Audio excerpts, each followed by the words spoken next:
दोस्तों आज बात करने वाले हैं हम लोग मधुबनी पेंटिंग के बारे में। किस पेंटिंग के बारे में? तो मधुबनी पेंटिंग के बारे में बात करेंगे। उसके बारे में पूरी डिटेल में अच्छे से आप लोगों को बताएंगे। उससे पहले आप लोग चैनल पे नए हैं तो चैनल को लाइक शेयर एंड सब्सक्राइब जरूर कीजिएगा। ये मधुबनी पेंटिंग जो है ऑल कंपटीशन एग्जाम में इससे रिलेटेड क्वेश्चन पूछा जाता है। सबसे मोस्ट इम्पॉर्टेंट बात यह है कि ये सीटेट के एग्जाम में, हर एग्जाम में, मतलब जितनी बार एग्जाम हो आप लोग प्रीवियस ईयर के पेपर उठाकर देख सकते हैं। मधुबनी पेंटिंग से क्वेश्चन जरूर पूछा जाता है। और पेट का एग्जाम आप लोगों को देने वाले हैं तो उसमें भी इससे रिलेटेड क्वेश्चन आते हैं। तो चलिए मधुबनी पेंटिंग के बारे में देखते हैं। यहाँ पर क्या दिया गया है कि मधुबनी पेंटिंग चित्रकला के बारे में दिया गया। सबसे पहले आपसे क्या पूछ दिया कि यह है कहाँ का, मतलब जो मधुबनी चित्रकला है जो है कहाँ का, तो ये बिहार राज्य का है। कहाँ का है? बिहार राज्य का आपका मधुबनी पेंटिंग है। मतलब इस किस क्षेत्र से इसकी उत्पत्ति हुई थी आपसे पूछ दिया, तो इसकी उत्पत्ति जो हुई थी मिथिला क्षेत्र से हुई थी। कहाँ से? मिथिला क्षेत्र से इसकी उत्पत्ति हुई थी।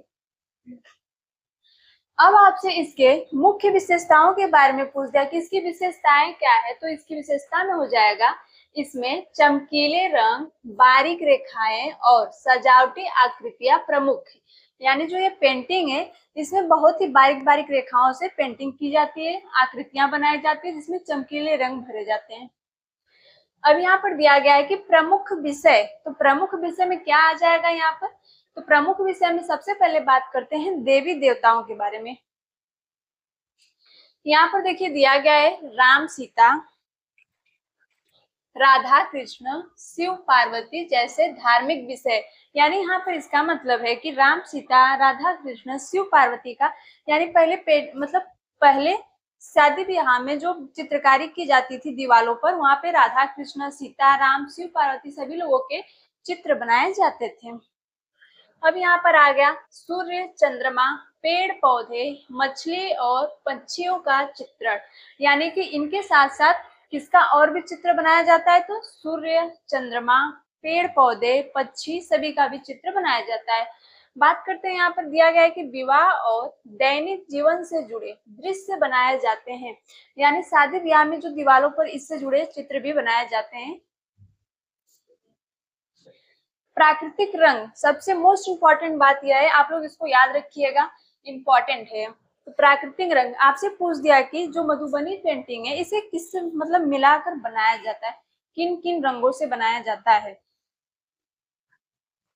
यहाँ पर देखिए दिया गया है इसमें हल्दी, यानी कि पीला रंग बनाने के लिए क्या करते हैं? हल्दी का उपयोग करते हैं। इससे प्राकृतिक रंगों का ही उपयोग होता है, मिलावटी का नहीं। अब यहाँ पर क्या दिया गया है? चावल का आटा सफेद रंग के लिए, नील यानी कि नीला रंग बनाने के लिए, और दिए की कालिक, जो दिए में कालिक मतलब जमाई जाती है उसको क्या करते हैं? निकालते हैं काला रंग बनाने के लिए। जैसे प्राकृतिक रंगों का उपयोग किया जाता है, यानी कि किससे बनाया जाता है? तो चावल के आटे में हल्दी, नील और कालिक को मिलाकर इसको पेंट बनाया जाता है।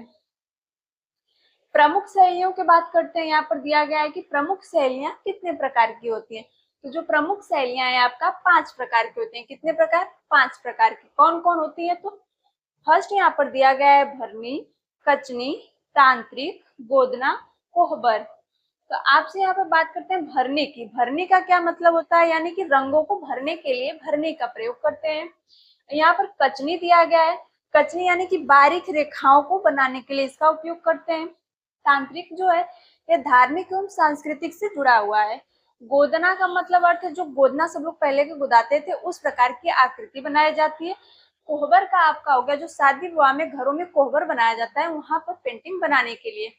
तो ये थी इसके बारे में मुख्य विशेषताएं। इसके बारे में यहाँ पर पूरा डिटेल में दिया गया है। आपको इससे ज्यादा कुछ भी पढ़ने की जरूरत नहीं है। यहाँ पर इसके बारे में इतना ही क्वेश्चन में पूछा जाता है एग्जाम में। इससे बाहर और कुछ भी नहीं इसमें पूछा जाएगा। तो आई होप आप लोगों को ये सारे अच्छे से समझ में आ गया होगा। चैनल पे नए हैं तो चैनल को लाइक शेयर एंड सब्सक्राइब जरूर कीजिएगा।